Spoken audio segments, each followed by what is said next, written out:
Pertama, Bandara Bali Utara ini harus kita wujudkan, dan ini merupakan komitmen kita. Yang kedua, Pelabuhan Cilegon Bawah. Ini adalah potensi besar kita. Kita harus wujudkan menjadi pelabuhan barang, penumpang, dan penunjang pariwisata. Ini sangat strategis, apalagi kalau kita kaitkan dengan IKN. Jadi IKN ini jauh sekali dengan benua, jauh lebih dekat dengan Pelabuhan Cilegon Bawah ini. Karena IKN ini akan menjadi kota besar. Kota besar, penduduknya pasti besar, kebutuhannya pasti banyak. Dan itulah yang harus ditangkap oleh masyarakat Buleleng. Oleh karena demikian, investasi yang ketiga kita adalah kita harus dorong industri pengolahan produk-produk pertanian, peternakan, dan perikanan di Buleleng ini. Caranya dengan apa? Dengan kepercayaan, trust. Untuk bisa menimbulkan kepercayaan, caranya dengan apa? Kami sudah ada komitmen membangun dan melayani masyarakat Buleleng tanpa korupsi.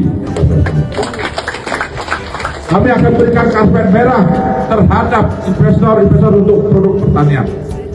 Kami tidak akan ada istilah kalau bisa diperlambat, kenapa dipercepat, atau wanipiru, tidak. Karena saya ingin bargaining saya kuat pada mereka. Bargaining dalam hal apa? Kalau kami sudah melayani mereka, kemudian bisa berinvestasi dengan baik, bargaining dalam dua hal.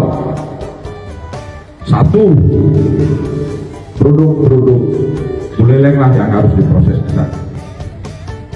Yang kedua, tenaga kerjanya haruslah orang-orang dari Buleleng. Kalau kami sudah sebelumnya dibayar, mereka sudah merasa membeli, kami tidak mempunyai bargaining position. Oleh karena itulah kami mengambil sikap bahwa kami akan komit membangun dan melayani masyarakat Buleleng tanpa korupsi. Yang keempat, kita harus wujudkan Singaraja sebagai kota pendidikan yang nyata. Kalau menurut saya tidak sulit, karena infrastruktur sudah lengkap. Buleleng sangat lengkap, dari sekolah penerbangan, sekolah tentara, sekolah polisi, sampai kedokteran, universitas lengkap. Tinggal kita nanti membuat grand design, tahapan-tahapan menuju Singaraja sebagai kota pendidikan. Dan dia harus didukung oleh regulasi dalam bentuk peraturan daerah.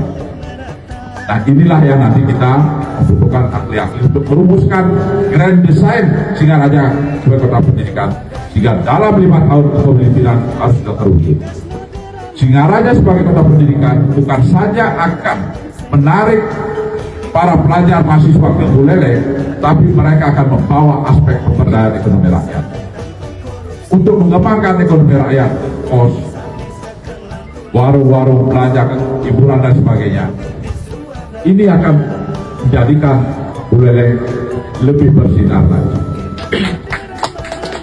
Dan last but not least, ada suatu hal yang kemarin waktu debat kami sudah buka. Tidak banyak yang tahu bahwa di utara Buleleng ini, di laut utara Buleleng ini, ada potensi gas bumi yang nilainya adalah 4,1 triliun meter kubik. Kalau nasional kita adalah 42 triliun secara nasional. Jadi di utara Buleleng ini ada 10% gas bumi. Kalau kita lihat dari Undang-Undang Nomor 1 tahun 2022, daerah sekitarnya di daerah eksplorasi itu wajib mendapat hak DBH namanya, dana bagi hasil. Nah, inilah yang akan kami mohonkan dukungan dari semeton ahli-ahli Buleleng untuk memberikan informasi, kajian bahwa kita punya hak di sana sesuai dengan undang-undang. Kalau memang masuk di sana, mari kita seluruh masyarakat Buleleng berjuang rebut hak kita itu, dana bagi hasil dari eksplorasi itu. Kalau itu berhasil, saya yakin Buleleng akan menjadi daerah termaju di Indonesia ini. Bayangkan itu 4,1 triliun meter kubik gas bumi nilainya 2,2 triliun dolar. Sekarang orang tidak tahu kenapa rumput itu diadu Pak, rumput di utara itu dilakukan. Itu dalam rangka persiapan, tapi ini kan silent operation mereka. Kenapa kita diam? Kita tidak boleh selalu terlambat. Jadi langkah boleh memberikan kepercayaan pada kami saudara-saudara. Kami akan membentuk tim khusus untuk membentuk kajian sehingga kita jelas apakah kita berhak atau tidak. Kalau kita berhak, menurut saya apa susahnya saya menghadap Pak Bahlil, Menteri SDM? Apa susahnya saya menghadap Bapak Erlangga, Menko Perekonomian? Apa susahnya Pak Gede Gajah menghadap Pak Presiden? Kita harus berjuangkan, kita harus sama dengan arahan Presiden kemarin, kita harus punya mimpi besar, punya semangat besar untuk Buleleng.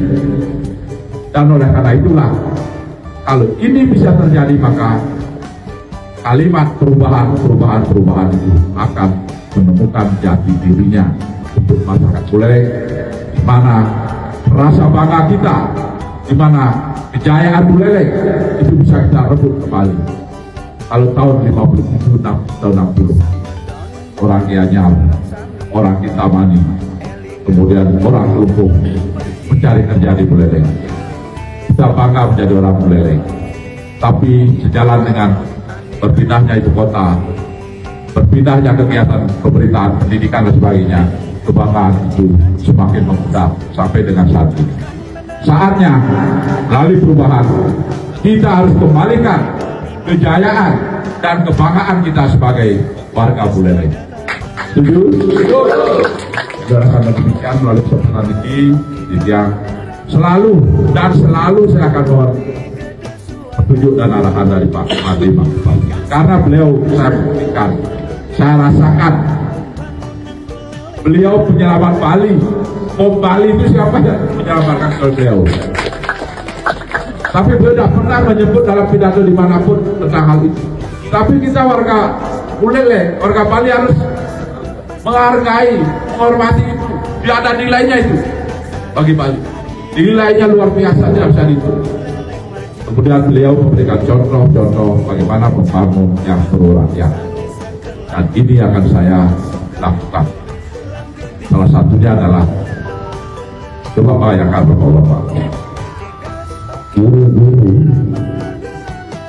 SD, SMP, TK tidak dapat insentif Buleleng ini, betul? Kalau daerah lain Karangasem aja yang setara itu dapat 1,2. Kemudian juga daerah lain Bangli yang jauh lebih rendah PAD-nya dapat. Kenapa kita tidak menghargai? Oleh karena itulah maka kami bertekad kita harus kembalikan kebanggaan mereka sebagai guru yang tidak superior di antara guru-guru yang lain. Kita harus berikan mereka insentif yang layak untuk para guru kita. Yang kedua, kepala desa. Saya pelajari gaji kepala desa di Buleleng ini adalah terkecil, cuma 4,5 juta. Potong pajak menjadi 3,9. Bandingkan dengan Denpasar 21 juta. Bandingkan dengan Badung 31 juta. Bandingkan dengan Bangli saja dia hampir 89. Walaupun kepala desa banyak masih ada yang ya, tapi komitmen kami sebagai swadana tetap akan membela kepala desa selaku institusi. Kami akan perjuangkan mereka minimal harus mendapat 10 juta. Karena apa? Kami ingin mencegah mereka jangan sampai korupsi. Karena kalau 3,9 sama dengan UMR lebih tinggi, mereka melayani masyarakat, menghadiri upacara adat dan sebagainya. Kekurangannya diambil dari mana? Kecuali nanti diambil dari yang tidak kenal. Kami akan berusaha minimal 10 juta, tapi kami kinerjanya akan kami awasi dengan betul. Terus pertanyaan klasiknya, video marketplace dari mana dapat uang? Saya kebetulan orang angkutan negara, tahu lah bahwa selama ini kebocoran masih sangat banyak dibiarkan berlarut-larut. Pihak THR, pajak hotel dan restoran itu sekarang belum banyak yang online. Masih negosiasi mereka semua itu, dan kami akan tegaskan jika kami dipercaya semua mereka harus sistem pemungutannya adalah online. Online semua. Kemudian yang kedua, kita harus tegas kepada wajib pajak yang tidak bayar pajak. Siapa itu? Coba lihat berapa villa ada di Buleleng. Apa mereka bayar pajak? Belum. Tetapi kita harus bina mereka sadar dia kerja di sini adalah untuk bisnis. Dan siapa yang belum bayar pajak, apa dia bayar pajak air bawah tanah? Ya, tidak juga. Kenapa kami yakin kalau online ini kita bisa mengangkat target kami dalam tahun kedua adalah kalau sekarang baru sekitar 575 miliar, target kami minimal 1 triliun. Inilah yang akan kita persembahkan untuk pemberdayaan masyarakat di bawah. Apa buktinya? Saya pelajari. Tahun 2023 pendapatan terbesar Buleleng adanya itu, ada yang tahu dari mana? Dari bayar pajak listrik penerangan jalan. Itu yang terbesar 47 miliar. Kenapa? Karena semua online ya. Jadi kalau orang bayar listrik otomatis sudah masuk. Karena itu. Jadi terbesar itu pajak listrik penerangan jalan. Itu terbesar karena dia online. Coba kalau PHR, pajak hotel dan restoran, semua online termasuk pajak air bawah tanah. Kalau patung itu dibuat seperti itu, bukan 6 miliar, 7 miliar, bisa 2 kali itu, triliun 2 kali. Jadi itulah bekal titian yang selalu yang dikontak dibina oleh Pak Made. Saya ucapkan terima kasih dan tim Pak Nasau, kemudian teman-teman biasa, dan beliau belakangan ini bukan karena apa-apa. Beliau mencintai Buleleng ini, beliau mencintai Bali. Dan saya sama di usia saya ini, saya hanya ingin membuat legacy. Saya ingin persembahkan bahwa Buleleng bisa berubah. Perubahan itu adalah baliknya kebanggaan dan kejayaan. Jadi itulah yang dia sampaikan.